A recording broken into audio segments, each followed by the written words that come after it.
Kyle. This is Dear to Birmingham and John Biondi.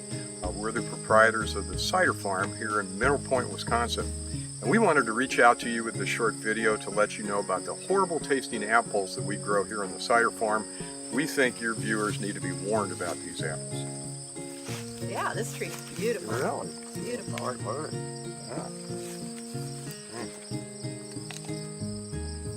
Yeah. That's a horrible tasting apple, dear. Right? That's why it's called Tremlett's bitter. But that's what makes our Tremlett cider so great. Because those tannins that make it bitter give that cider complexity and mouthfeel like no table apple can. Yeah, these apples are cultivated for drinking, not for eating. As you don't make great wine out of table grapes, you don't make great brandy and cider out of table apples. So you get these bitter apples.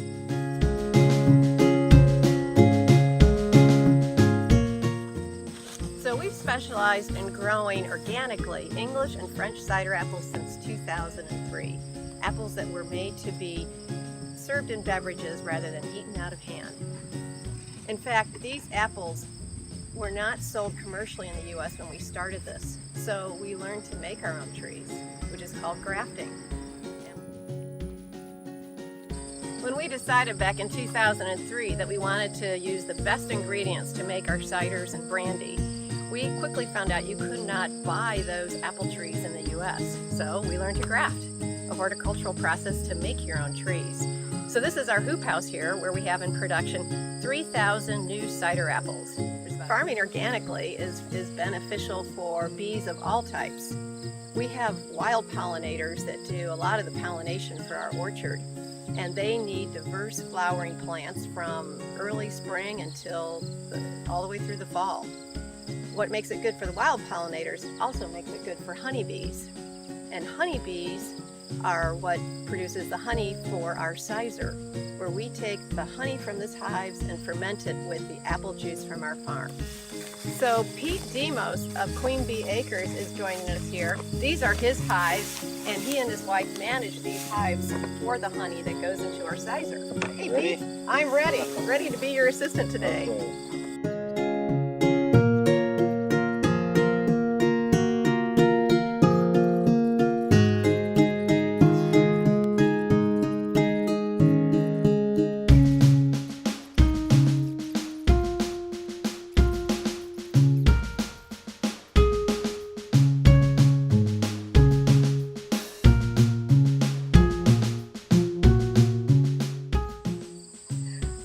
On the cider side, we like to say we make cider refreshment with wine complexity. Kyle, we'd love to have you come out here and try some cider and apple brandy with us, and a tour of the orchard. We're heading into harvest right now, one of our most exciting times, but blossom time is a really beautiful time too. We know you like to feature stories that have multiple artisanal food sources intertwined, and we'd like to introduce you to some of the connections we have out here in the Southwest Wisconsin food web, and we'd like to take a moment to do that.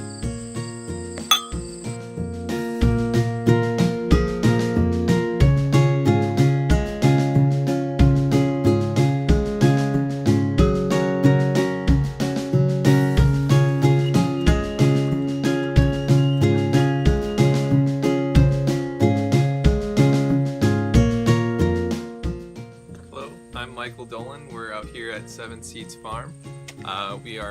This is my family's farm, and I'm a 7th generation farmer.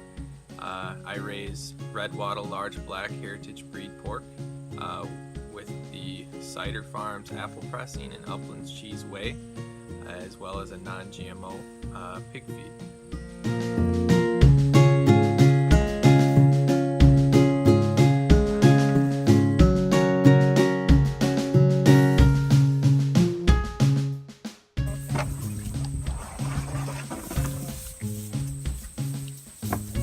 It's great to have all our apples and apple pomace from the press continue to go to pigs. We have done that for 4 or 5 years at the cider farm, and now with so many trees to be keeping track of, we've gone to more of an expert like Michael, who can also rotate them among pastures, and he also gets whey from Uplands Cheese, the maker of award-winning Pleasant Ridge Reserve cheese that I hope you all have tried.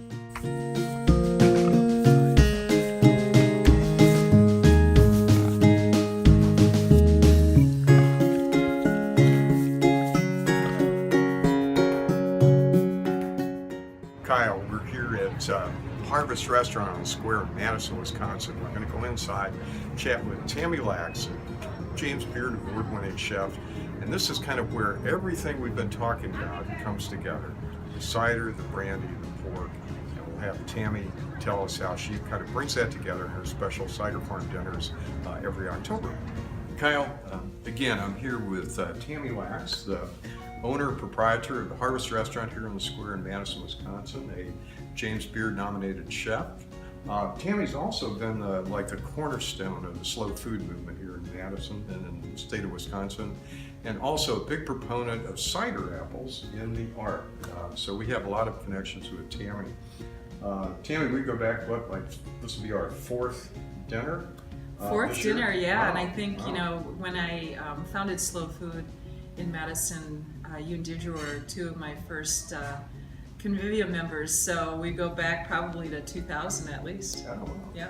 That's right. And Kyle, this is kind of where everything that we've been touching on kind of comes together. The cider, the brandy, and the pork all come together in these wonderful dinners that Tami hosts here at Harvest every October. So this will be our fourth annual dinner. I think it probably coincides with when your brandy first became available, because that, you know, kind of gave us that connection. And when we started talking about the fact that you're raising hogs, I said, fantastic, let's raise one for Harvest. And you know, the fact that the hog gets to eat the product of the pressing process, the crushed apples and the fall from the trees and the nuts from the area, the acorns and chestnuts, you know, just gives the hog itself an incredibly delicious flavor. So we've been calling the hog Delicious. We started with Delicious and we'll be on to Delicious 4 this year. Delicious 4 this year, Yes. that's right. And you do multiple courses of pork, but every one unique and delicious and incredible. Is there any of those that particularly come to mind from over the years? I know there's Boy, a lot of them. I know. I think it's pretty cliche to say, but I think pork belly is just one of my favorite absolute things to eat. So the year that we did, we made our own honey beer and made buckwheat pancakes with that.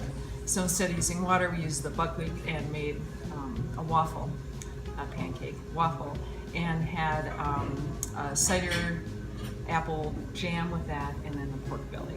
And there was just something about the tartness of the jam and the unctuousness of the pork and the sweetness of the honey. It was just a really beautiful combination. That's the one that's always sticking in my head. That sticks out. Yeah, we may have to repeat that one this year. Oh, well, that'd be great. Now, having consumed, 15 courses now of Yes. these special meals, all made from pork and other ingredients from our farm, it's hard to kind of partition them out in my mind as well. So Right. they're all just amazing. But Yeah. You know, pork is not a challenging thing for us. So, you know, you add apples to a pork dish and that's just a given. So it's very easy to create with that combination. Yeah.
I'm Foodie, head distiller here at Yahara Bay.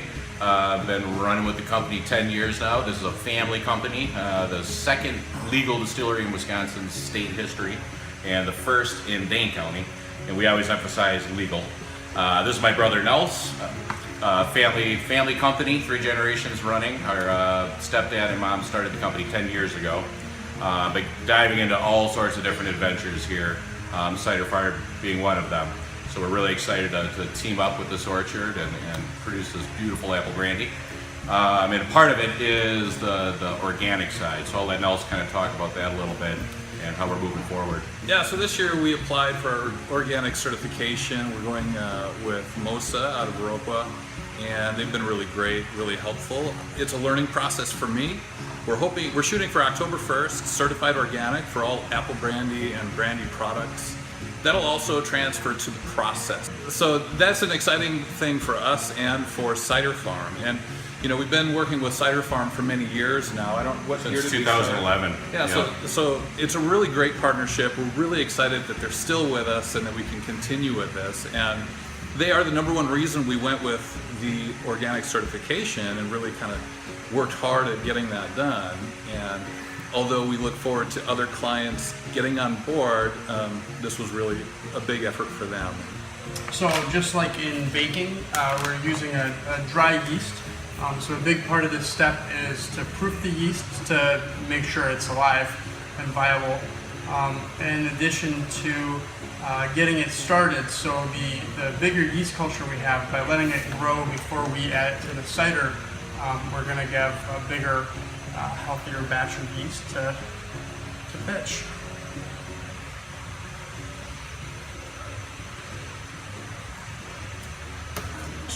Looks like a lot of yeast.